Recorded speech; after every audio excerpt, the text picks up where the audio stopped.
Hello everyone, आज है 11 फरवरी और आज इस वीडियो में हम बात करने जा रहे हैं एनबीसीसी इंडिया के बारे में। देखा जाए तो भाई साहब फ्राइडे को बहुत ही बड़े मोमेंटम यहाँ पर क्रिएट हुए थे।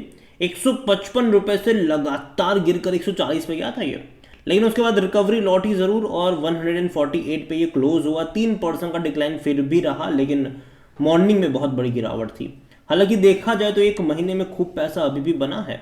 87 रुपीज़ से ये 168 पे गया था और इंट्राडे और ऊपर था, यहाँ पर 175 के करीब भी था इसका इंट्राडे का लेवल। लेकिन उसके बाद देखो तो लगातार यहाँ पर गिरावट चल रही है, लगातार ये करेक्शन दिखा रहा है। क्यों? क्योंकि भाई साहब ऑलरेडी जब कोई शेयर डबल हो जाता है तो फिर बाद में आपको एक्सपेक्टेशन रखनी चाहिए कि एटलीस्ट 25-30% का करेक्शन तो यहाँ पर बनेगा, और देखा जाए तो बन भी रहा है।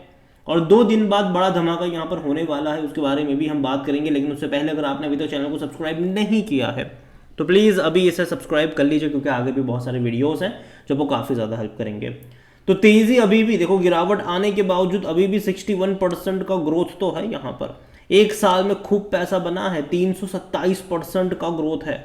और जनरली जो बड़ी तेज़ी आई है वो पिछले 20 दिनों में देखने को मिली है। उससे पहले भी ये 32 रुपए से लगातार भाग ही रहा था, धीरे धीरे धीरे धीरे धीरे करके ऊपर बढ़ ही रहा था। पैसा डबल कर ही दिया था, 3 गुना कर दिया था कह लो आप यहाँ पर। लेकिन उसके बाद एक ही झटके में एक बहुत बड़ी तेज़ी दिखा दी इसने। अगर आप मैक्सिमम ग्राफ भी देखोगे तो भाई साहब ऑल टाइम हाई पे जा चुका था ये शेयर। इससे पहले भी इसने इस तरीके के लेवल दिखाए थे, लेकिन अगर आप देखोगे तो उसके लिए तकरीबन 3.5 साल लगे थे। ठीक है, 9 रुपए से लेकर इसको 140 रुपए तक जाने में 3.5 साल लग गए थे। उसके बाद बहुत बड़े करेक्शन से गुजरा ज़रूर, लेकिन 32 रुपए से 175 पर जाने में इसको एक साल भी नहीं लगा। मार्च में था, पिछले साल मार्च में ये 32 रुपए के आसपास था, और वहाँ से अगर आप देखो तो शानदार तेज़ी देखने को मिली। अभी गिरावट दिखा रहा है ये, और वॉल्यूम का भी गेम चल रहा है। तकरीबन 3.5 करोड़ के आसपास के शेयर्स यहाँ पर ट्रेड होते नजर आए। कंपनी का जो मार्केट कैप है वो 26,000 करोड़ के आसपास का है। इसका मार्केट कैप इंपॉर्टेंट इसीलिए है क्योंकि इसका जो ऑर्डर बुक है, इस कंपनी की जो ऑर्डर बुक है वो इसके मार्केट कैप से डबल है इसके मार्केट कैप से। और जहाँ तक बात करी जाए इनके according to Moneycontrol user, तो खरीदने की और बेचने की बात कोई भी नहीं कर रहा है। हर कोई कह रहा है होल्ड करो।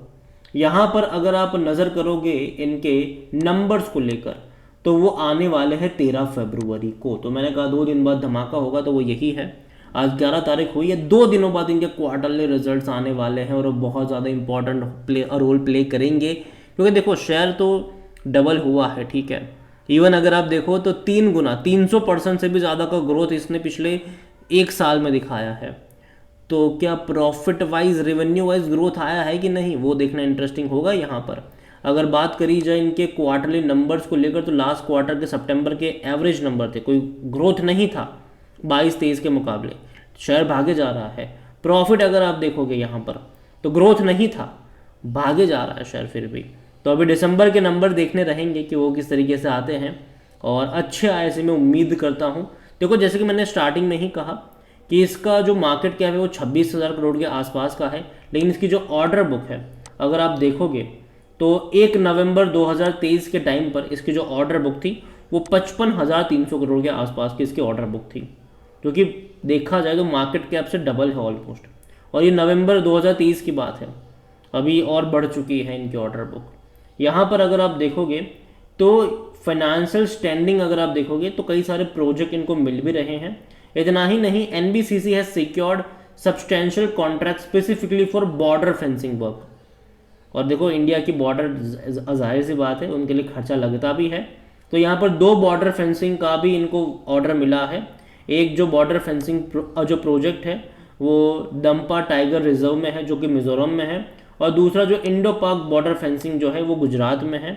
और एक जो मिजोरम वाला जो इसका 597 करोड़ रुपए का प्रोजेक्ट है, दूसरा है गुजरात का है, उसका तकरीबन 763 करोड़ रुपए के आसपास का प्रोजेक्ट है।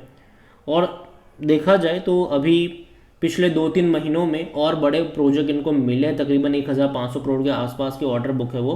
तो देखा जाए तो वो इंक्रीज़ हो रही है ऑर्डर बुक, जो कि इसके मार्केट कैप से ऑलरेडी यहाँ पर डबल है। लेकिन अगर आप वैल्यूएशन देखोगे तो ऑर्डर बुक बढ़ रहे, लेकिन प्रॉफिट रेवेन्यू उतने उस तरीके से बढ़ नहीं रहे हैं। यहाँ पर आप देखो तो 83 का पी हो चुका है इसका, सेक्टर पी 56, सस्ता नहीं है, महंगा है। इतनी गिरावट के बावजूद भी अगर आप देखो तो ये महंगा है। और जहाँ तक 33% एनालिस्ट कहते हैं खरीदारी करो, आप फाइनेंशियल नंबर भी अगर आप इनके देखोगे तो एवरेज है, उतने ज़्यादा अट्रैक्टिव नहीं है, ठीक है। और यही वजह है कि शेयर में ग्रोथ नहीं है। हालांकि एक चीज़ ज़रूर है कि हाल फिलहाल में ये अगर ये शेयर डबल हुआ था हाल फिलहाल में तो उसकी वजह भी थी। वजह ये थी कि भाई साहब पीएम मोदी लगातार अनाउंसमेंट करते नजर आए हैं कि हम ये करने वाले हैं, हम पीएम आवास योजना के तहत भैया इतने सारे घर बनाने वाले हैं। और जाहिर सी बात है पीएम आवास योजना में जब घर बनाने की बात आती है तो एनबीसीसी का भी नाम वहाँ पर मतलब लोगों के दिमाग में ज़रूर आता है। सरकारी जो प्रोजेक्ट होते हैं बिल्डिंग को लेकर, नई बिल्डिंग बनाने को लेकर या फिर पुरानी बिल्डिंग के रीडेवलपमेंट को लेकर, तो उसमें एनबीसीसी मेजर रोल प्ले करता है। कई सारे गवर्नमेंट ऑर्डर मिलते हैं इस कंपनी को, और यही एक बड़ी वजह भी है कि लोगों की नज़र में ये रहता है। अगर आप शेयर होल्डिंग को लेकर देखा जाए तो प्रमोटर के पास 61.75% का स्टेक है। प्रमोटर कौन है? गवर्नमेंट है यहाँ पर। बड़े इंस्टीट्यूशंस की होल्डिंग में म्यूचुअल फंड 3.22% पर है, 7.22% एफआईएल्स डोमेस्टिक इंस्टीट्यूशंस के पास है, और एफआईएल्स यहाँ पर 4.45% का स्टेक लेकर बैठे हैं। रिटेल और अदर की मिलाकर 23.36% की होल्डिंग है, जिनमें से रिटेल इन्वेस्टर 18.28% का स्टेक लेकर बैठे हैं। अदर पार्टीज के पास 5.08% की होल्डिंग है। देखिए एनबीसीसी इंडिया मुझे कंपनी खराब नहीं लगती है अगर आप मेरे चैनल को रेगुलर फॉलो करते हो। जब लंबे समय तक ये आपको सस्ता मिल रहा था, यहाँ पर कई सारे मेरे वीडियोस थे कि मुझे लगता है कि पोटेंशियल तो है यहाँ पर और कभी बर्बाद होने वाली कंपनी नहीं है ये, तो खरीदारी करी जा सकती है।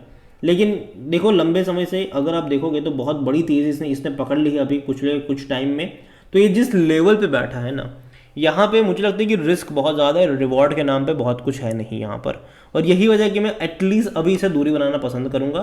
और जहाँ तक 2 दिन बाद इनके क्वार्टरली रिजल्ट्स भी आने वाले हैं, तो एक क्लैरिटी हमें 2 दिन बाद देखने को मिलेगी यहाँ पर कि नंबर्स किस तरीके से आते। तो तब तक तो जब तक इसके नतीजे नहीं आते हैं यहाँ पर ख़रीदारी करना उतना सही नहीं रहेगा।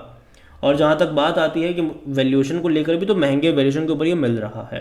तो या तो इनके नंबर बहुत अच्छे आने चाहिए तो ये उस वैल्यूएशन को जस्टिफाई कर पाए तो बात सही होगी। लेकिन अभी के लिए मुझे लगता है कि उतने अच्छे नंबर मैं एक्सपेक्ट नहीं कर रहा हूँ। यहाँ पर ऑर्डर बुक बढ़ रही है, लेकिन अगर देखा जाए तो इनके नंबर्स में वो चीज़ें रिफ्लेक्ट नहीं हो पा रही है जो रेवेन्यू प्रॉफिट है वहाँ पर, और generally end of the day वही देखा जाता है। तो मैं इतना ही कहूँगा आपसे कि वैल्यूएशन देखें तो अभी थोड़ा सा महंगा ज़रूर है। और अगर आप देखो तो जब इसने ऑल टाइम हाई बनाया भी था तो बाद में करेक्शन भी उस तरीके दिखाए थे। तो यहाँ पर मैं एक्सपेक्ट कर रहा हूँ कि यहाँ से थोड़ा सा और फर्दर डिक्लाइन यहाँ पर आना चाहिए, और जब वो आएगा तब बात करेंगे उसके बारे में। अभी तो मैं इतना ही कहूँगा कि दूर बैठो, तमाशा देखो। 2 दिन बाद जब इसके रिजल्ट्स आ जाएंगे तब डेफिनेटली वीडियो बनाकर मैं आपको अपडेट भी करता रहूँगा। तो चैनल को सब्सक्राइब करना भूलिएगा नहीं, बेल आइकन को प्रेस भी कर लीजिएगा। वीडियो को यहीं पे एंड करता हूँ। पसंद आया हो तो लाइक करें, शेयर करें। चैनल पर अगर पहली बार है तो प्लीज़ सब्सक्राइब करें। और एनबीसीसी इंडिया के बारे में आप क्या सोचते हैं वो भी आप मुझे कमेंट में लिखकर बता सकते हैं। Thank you.